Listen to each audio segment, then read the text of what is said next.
One of the problems with all of this is that Pete Hegseth, who rechristened himself the Secretary of War, even though under our law he's still called the Secretary of Defense, although I do think it's a much more honest and candid description of what this department does, seems to have a very adolescent view, like kind of just a very giggly, childish view of violence and killing people in response to all of this concern, not by Ilhan Omar and AOC, but by members of the military, by long-term Republican members of Congress who have fought in wars and who take these codes of war seriously. He's posting cartoons that are designed to depict himself as really tough and powerful. Here's one of the things he posted over the last 24 hours. There you see him. That's from his X account, a classic Franklin story. Franklin targets narco-terrorists, and you see a little turtle figure on a U.S. helicopter blowing up boats that are filled with drugs, even though there's absolutely no evidence that those are what's in the boats that the United States has been building up. Now, one of the things that ought to concern you, no matter how convinced you are that removing Maduro somehow is a good thing for the lives of people in Ohio and Pennsylvania and Wisconsin and Iowa and Arkansas, and that it'll somehow benefit the lives of the forgotten man and woman on whose behalf Trump said he was running. Even if you're convinced of that, you ought to be concerned about the outlandish, contradictory claims being offered to justify this new war. Here's something the president said in New Jersey on September 14th. Are you going with us? Huh? Are you going with us, Maggie? Not with you. Good. Just one more on Venezuela. The president of Venezuela called the strike on the boat illegal. Are you concerned that Maduro might escalate something? No, what's illegal are the drugs that were on the boat and the drugs that are being sent into our country, and the fact that 300 million people died last year from drugs. That's what's illegal. Do you think he's not telling the truth when he's... This whole time, up until about 4 seconds ago, when we're talking about the problem of drugs entering the country, the problem was fentanyl, and the countries that were blamed were Mexico and China. That was a big part of why there was all this anti-China sentiment. They're sending fentanyl into our country. What was discussed during the campaign was bombing the drug cartels of Mexico. Nobody claims, I shouldn't say nobody, there are people who are just lying now and saying that fentanyl is coming from Venezuela, and that's why we have to do this. Alex Karp, the CEO of Palantir, made that lie in the Wall Street Journal, affirmed that lie, that, oh, we need to go and take out Maduro because of all the fentanyl deaths in the United States, even though, again, Venezuela has nothing to do with fentanyl. We've shown you the government reports on this, all kinds of reports over and over about this. That's why nobody ever talked about war in Venezuela when talking about fentanyl. Trump claimed that 300 million people died of drug overdose in the United States last year. It's an extremely odd claim, given that if you look at government reports here from the CDC, you see the total number of drug-involved overdose deaths from 1990 to 2020, and the highest number is less than 60,000. And if you see here at the top, this blue line, which by far is responsible for the greatest number of overdose deaths, it's all synthetic opioids other than methadone. And it says primarily fentanyl. Fentanyl is what's killing Americans. Here you can see, if you go down, you have cocaine, which is this blue line all the way at the bottom. It's killed fewer than 20,000 people, which is the only type of drug that you could link to Venezuela, but it comes primarily from Colombia. Remember Pablo Escobar and FARC and all of the drug militias that we've been waging war on with what had been our long-term right-wing allies in Colombia, never made a dent in the drug trade. So even if you want to say, oh, well, it's because of drug deaths, overdose deaths, this is all from fentanyl. There's nothing to do with Venezuela. And even if you think cocaine is now suddenly the big problem, even though no one's been saying that, very little of that comes from Venezuela. Here is the JAMA Network Joint Point Analysis of Drug Overdose rates. And You can again see it's nowhere near 300 million people. This one at the top is all drugs. And you can see the number of overdose deaths in the United States is actually declining rather precipitously, headed back to 2020 levels, 2019 levels.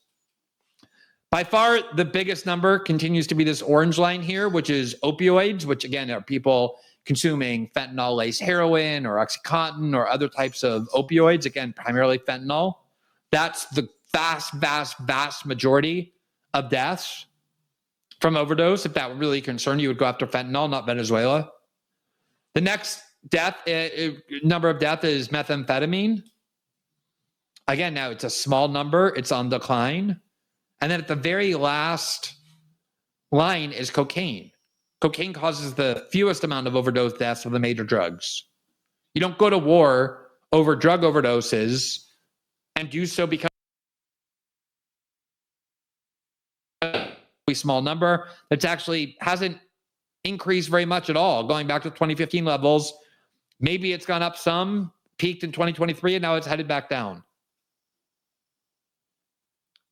Anyone who believes that the war is about anything like this having to do with drugs is thinking very irrationally, to put that as generously as I can. Here is the CDC, and this is the 12-month ending number for drug overdose deaths in 2025. Trump said 300 million people died of drug overdoses last year. Here you can see the number of total drug overdose in the United States for the year ending December 2024. That would be about 70,000. Again, you see the number declining, probably because there has been successful efforts about fentanyl and combating fentanyl. So we're not suddenly going to war and removing Nicolas Maduro because of having anything to do with drugs.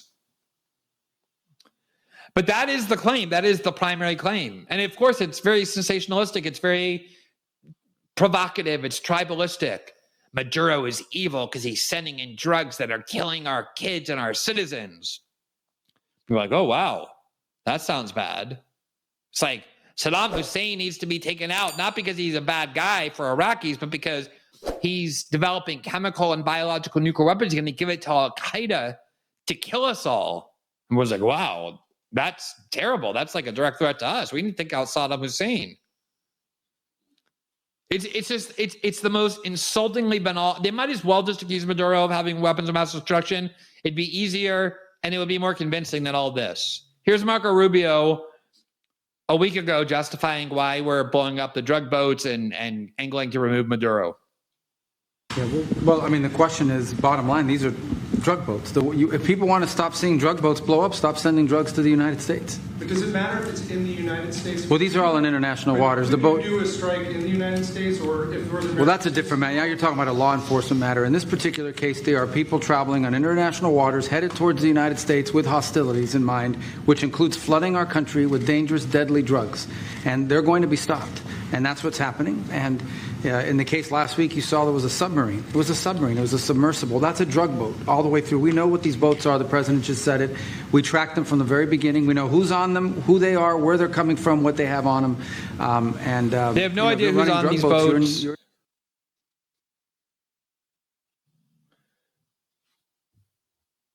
They have no idea who's on these boats. It is exactly the same thing that was happening when Obama would go and kill a bunch of people at a wedding party.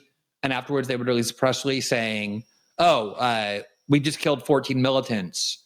And Reuters would say, U.S. drone strike kills 14 militants, White House says. No evidence presented, just claims. And then when I was at The Intercept, we were able to acquire the drone papers. My colleague Jeremy Scahill and others reported on those. And these were internal FBI documents and other Pentagon documents that revealed that when they killed people, 9 times out of 10, they had no idea who they were killing. That is the same thing here. And even if you knew they were drug boats somehow, even though these are small speedboats, you have no idea that they're headed toward the United States. Why would you? That's such an inefficient way to send drugs to the United States.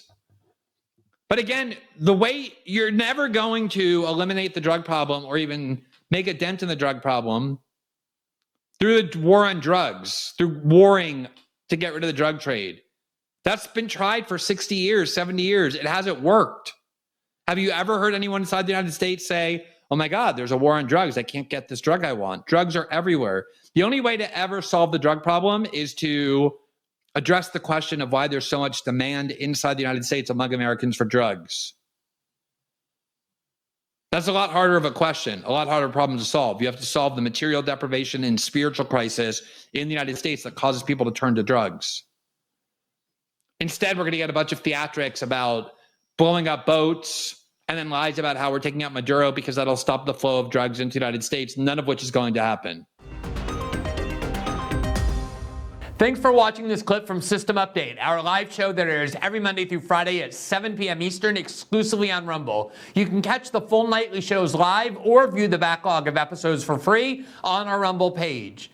You can also find full episodes the morning after they air across all major podcasting platforms, including Spotify and Apple. All the information you need is linked below. We hope to see you there.